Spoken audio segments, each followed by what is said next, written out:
I'm sitting here on this old porch watching the sun paint the sky in shades of orange and pink, and my hands are trembling just a little bit. Not from fear or weakness, but from the weight of memories that have traveled with me for nearly 9 decades. Sighs. You know, at 89 years old, you don't have many tomorrows left to waste on silence. And today I need to tell you something that kept my family alive when the world around us was falling apart. I need to tell you about 7 vegetables that taught me the most important lesson of my entire life. That real security, real survival, and real love all grow in the soil beneath our feet. Thoughtful. It was 1962 when my story begins. I was just a young man then, maybe 23 years old, full of dreams but running on empty pockets. The economy was struggling, jobs were scarce, and I had just become a father for the first time. My beautiful daughter, Margaret, was sleeping in a wooden cradle my own hands had built, and my wife, Sarah, was looking at me with eyes that said everything without speaking a single word. They said, "Can you keep us alive?" And in that moment, I realized that no job, no paycheck, no promise of tomorrow would ever come on time enough. We needed food. We needed it now. We needed it always. My own mother, bless her soul, had been a gardener before she passed. I remembered watching her work the earth with such purpose, such joy, and I thought to myself, maybe she left me the only inheritance that truly matters. So I took every penny we had saved and I invested it not in a car or a new house, but in seeds. People thought I was absolutely crazy. My brother-in-law even laughed at me. But I knew something deep in my bones, something that made me certain that if I could grow food, I could grow hope. And hope, my friends, is what keeps a family together when everything else is falling apart. Let me tell you about the first vegetable that saved us. It was the humble tomato. Now, I know that doesn't sound revolutionary, but listen to me carefully because this plant taught me a lesson about speed and abundance. A tomato seed becomes a full productive plant in just about 6 to 8 weeks. 6 to 8 weeks. When you're hungry, when your baby is crying because her belly is empty, 6 weeks feels like it might as well be 6 years. But I planted those seeds and I watched them grow, and I learned that patience combined with action is the most powerful force in the world. By midsummer, those tomato plants were bursting with fruit. We ate fresh tomatoes. We preserved them. We shared them with neighbors who were struggling just as much as we were. That first harvest, I remember holding those warm, red tomatoes in my weathered hands, and I cried. I actually cried because I realized that I had just given my family something no recession could take away. The second vegetable was lettuce, and this one was special because it grew so fast that it practically wanted to feed us. Lettuce is ready in 4 to 5 weeks, sometimes even less. I planted it in early spring, and by the time the warmer months arrived, I had fresh greens to add to our meals every single day. You see, when you're poor, when your diet is limited to beans and rice and whatever you can forage, fresh greens become like medicine. They brought vitamins to our table that we couldn't afford to buy. My wife started making salads with wild herbs she'd find, and that lettuce became the foundation of meals that kept us healthy. I learned something crucial from growing lettuce. Sometimes the fastest solutions are the best ones. Don't wait for the perfect plan. Plant something today that will feed you tomorrow. The third vegetable was beans, and beans, my friend, are the definition of abundance. Bush beans are ready in about 7 to 8 weeks, and they produce so prolifically that one small garden section would feed a family of 4 with leftovers to preserve or share. I remember the day my daughter first picked beans from the garden. She was barely tall enough to reach the lower branches, and her little hands were so proud, holding those long green pods like they were treasure from a hidden kingdom. We snapped them fresh, we canned them for winter, we dried some and saved the seeds for the next year. Beans taught me that real wealth isn't measured in money. Real wealth is the ability to produce more than you consume, to grow something that keeps on giving season after season. The fourth vegetable was squash, and squash is the teacher of patience rewarded. These beauties take a bit longer, maybe 8 to 10 weeks, but when they arrive with such generosity. One squash plant can produce 20, 30, sometimes even 50 squashes throughout the season. I grew butternut squash, zucchini, summer squash, and each one became a staple in our household.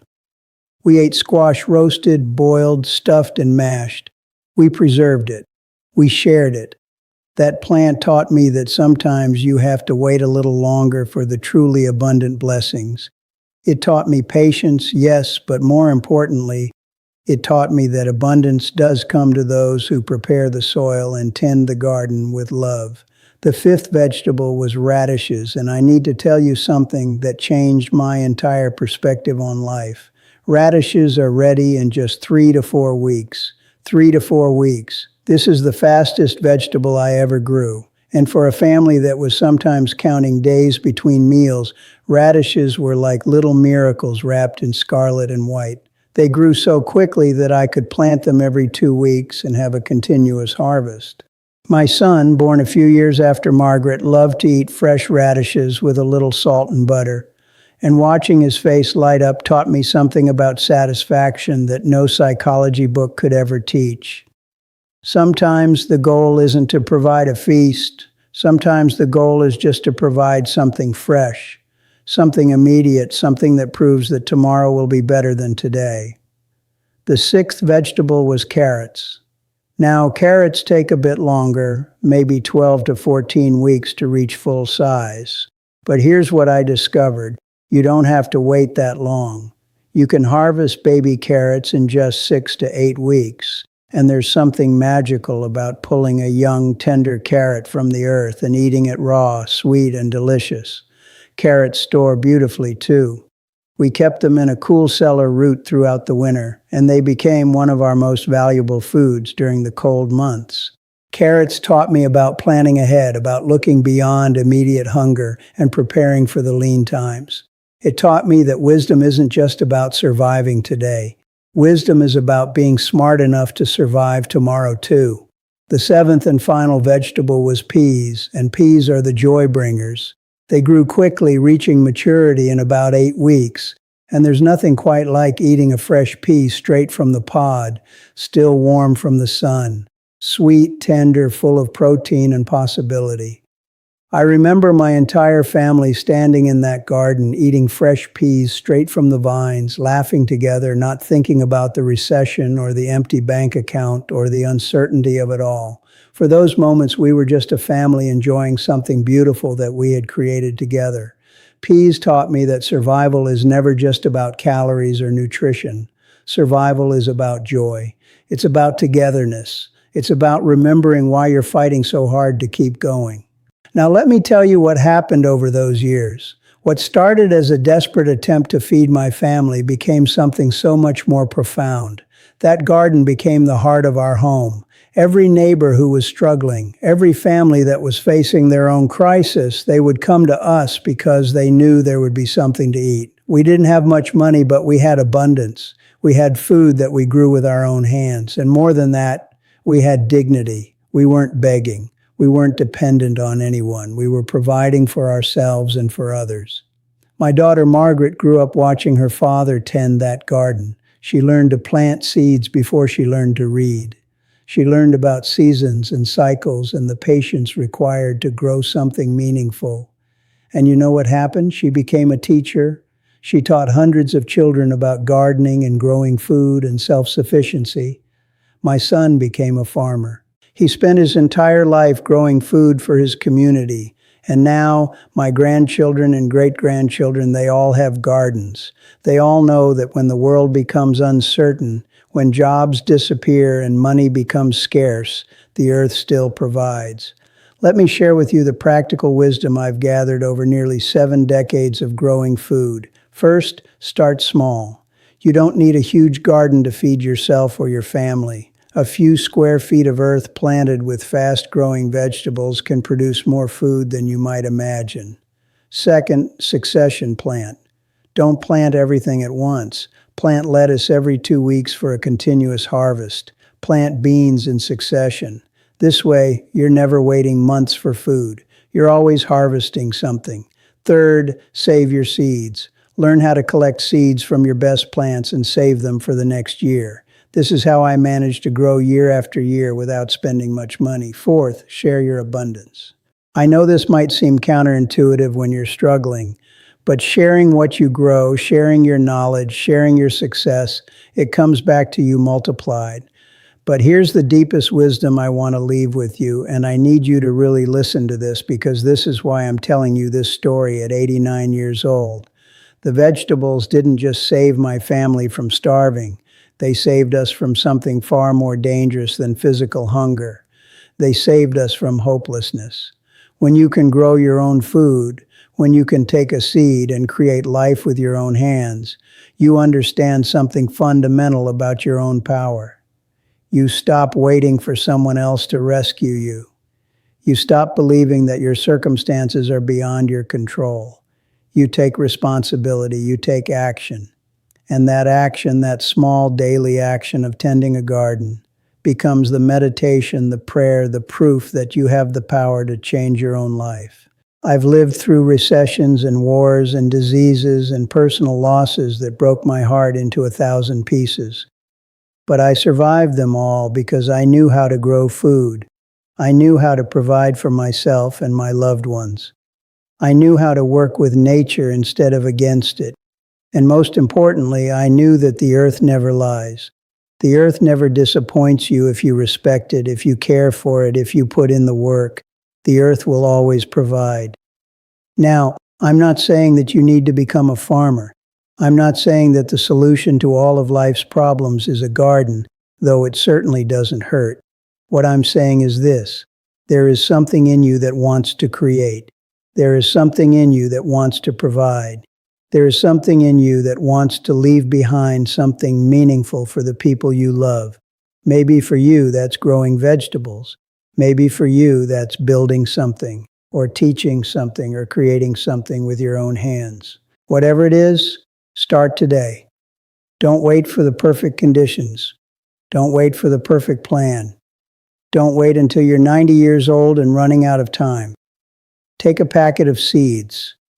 Plant them in the earth or in a pot on your balcony if you live in a city. Water them every day. Watch them grow. And as they grow, something will grow in you too. A sense of purpose, a sense of control over your own destiny, a sense of connection to something ancient and true and real.